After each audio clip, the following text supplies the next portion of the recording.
Mark Lackey is the Executive Vice President, Executive VP, CHF Capital Markets. Mark, good to have you here. It's great to be here, Pat. Uranium, what's your call on uranium? Yeah, and you've been bullish for a while, I have, Pat. I certainly turned bullish last year. Some people were surprised I didn't turn bullish sooner because I've been involved in the uranium markets for over 30 years, given my background. But I really felt it was going to take a while to get Japan to start restarting the plants, and it's taken longer than most of us thought.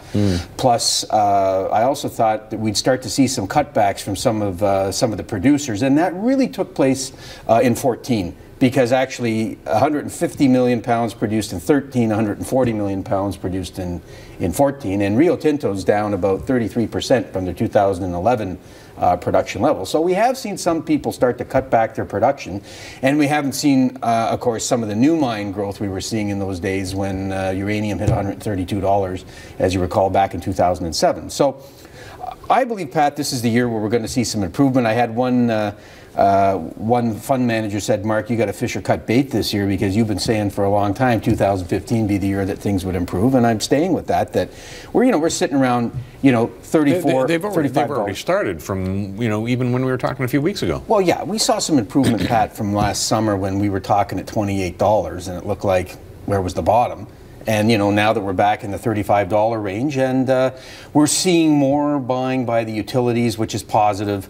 And we're now seeing in Japan, it looks like they're going to start. I've got 10 units starting this year, but there's 4 for sure, and 2 that are practically going to start as well. So we know there's 6 pretty much guaranteed this year, and I think another 4 on that list, because it's been about 20 to 25 projects that now, Pat, or reactors that are now in that phase where they could be restarted. So I think that by 2017 we're back to about 28 to 30 of that total 56. I don't expect all to come back. But the Japanese situation was probably somewhat political too. Well, there's no question, Pat. And even today, if you look at the split between people in the northern part of Japan, boy, it's anti-nuclear. Anywhere close to Fukushima, and that's understandable. And they have some of the older plants up there.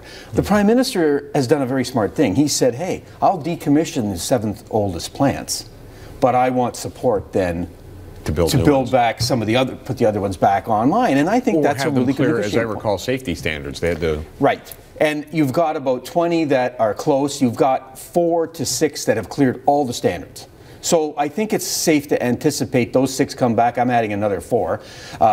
People are ranging between 6 starts. Some people are up to 12, but that's generally the number we're looking at 2015. The other pertinent point, Pat, is we got 74 plants under construction right now worldwide. A lot of those will be in line in the next couple of years.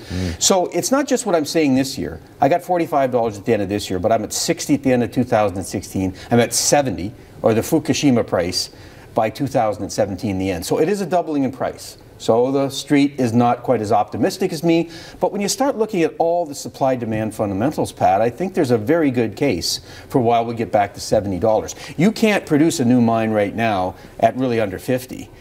You might be able to add to, say, an Athabasca play, which is cheap, but if you want to find a new mine in most parts of the world today, you need at least $50, maybe more. Yeah, infrastructure costs and everything. Absolutely. And those guys are going after really low-grade plays in a lot of places. Just sticking with the demand side of things, right. The Japanese, what do they represent as far as market share is concerned for demand? Yeah, it's about, when they're at 56 reactors, Pat, they were about 15% of the world demand. So they weren't an insignificant player. I think they were 3rd in the world. So, and now people are saying, well, look at how China's growing in India. Yeah, I mean, ultimately those guys are going to go way past Japan. But in the short run, Pat, that was a problem. I mean, you not only didn't get any demand from Japan, they started selling uranium into the market. So you're getting hit both ways. Your demand went down, your supply went up.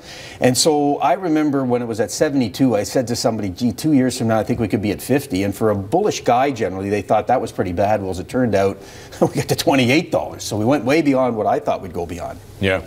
Okay, the supply side, you mentioned the Japanese supply. Right. What about Russians or Kazakhstan or something? Yeah, I mean, Kazakhstan's had pretty significant growth, as we know, Pat, but that's been slowing down because Kazakhstan recognizes that if they're going to open new mines, they need $45, $50, $55. So they've cut back on their exploration quite a bit. Now, I mean, the Russians are still selling some uranium because we all know they need the money given their currency situations. But, I mean, they ran out of all the HEU. They sold all that to the United States. So now this is coming out of the weapons grade. That's right, the weapons grade. So this is all now basically coming out of their own mines. They're limited as to how much they've got there. So yeah, they'd be probably producing at I would say probably full capacity. But you're not going to get that. As I said, there's cutbacks now planned in Australia. Cameco's Australia play, they're not going to move it forward. There's cutbacks in Namibia.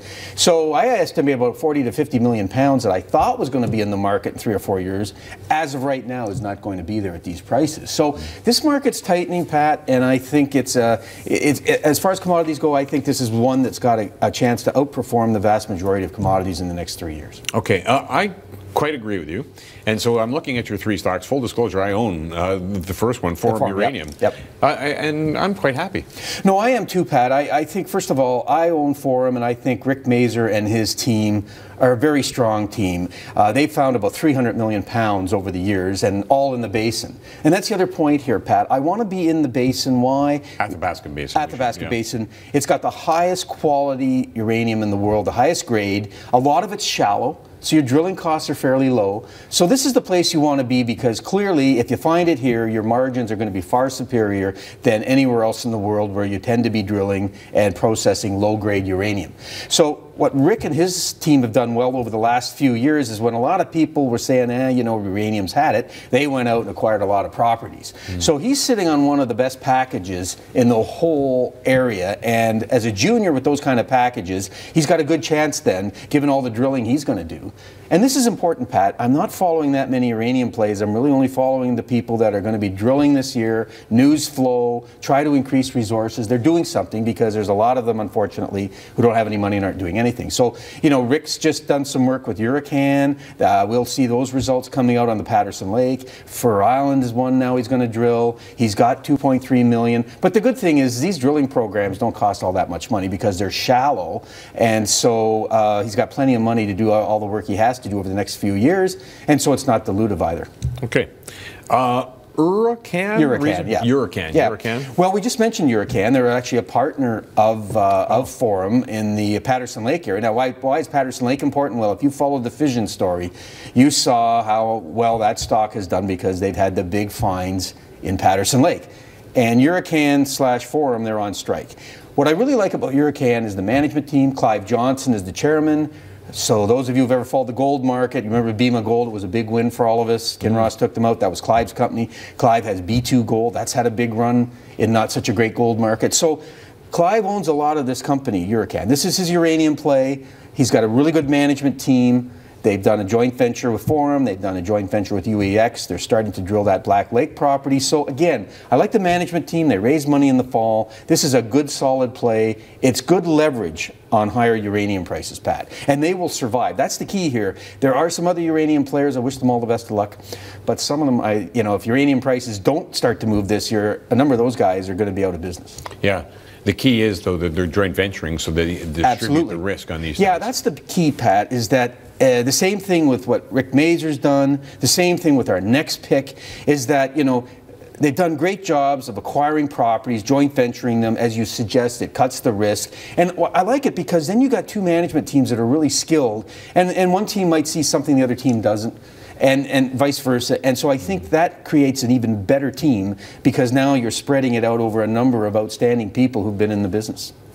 That pick is Can-Alaska Uranium. Right. And here again, you know, Peter went out and he acquired a lot of property over the years, Pat. He got deals with the Koreans, he got deals with the Japanese, he got some other joint venture partners. So for distribution purposes? Yeah, that would be down the road, you know, those would be offtake agreements, but they put money into his properties.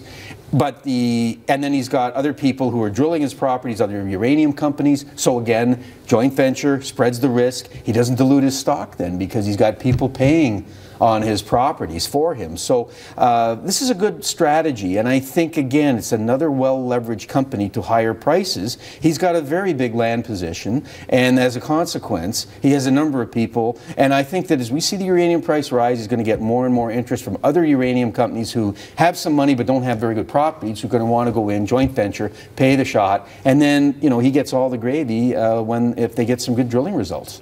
Okay, my only issue is that when you get upfront financing from South Korea or other places, is that dilutive over the long run? Well, I mean, in the short run, I see your point. It depends on how these are structured. Yeah. It's project finance versus is it equity positions, and a lot of them tend to be project financed. That can roll over to equity. Yeah, they can. So there's some dilution there, Pat, but it's a pretty small number compared to, let's say, the float itself. So I think that's what people have to keep in mind. These guys have been good about not kind of giving the whole company away to, say, Korea or Japan, because really those individuals are far more interested in getting offtake than they are owning shares. So you have to understand that this is usually money that's in there. Yeah, you can get a bit of an equity position, but generally speaking, they're more worried about having supply from, a very positive area in the world that they know, Saskatchewan, it's not going to end up as we saw in Quebec, where you end up with a moratorium. So I think that's more their key interest, Pat. The Mitsubishis of the world, they want the supply down the road, the KEPCOs of the world on the Korean side. So yes, they can take a small equity position, but it's usually pretty small. Okay. Mark, great to have you here. It's great to be here, Pat. Mark Lackey, Executive VP at CHF Capital Markets.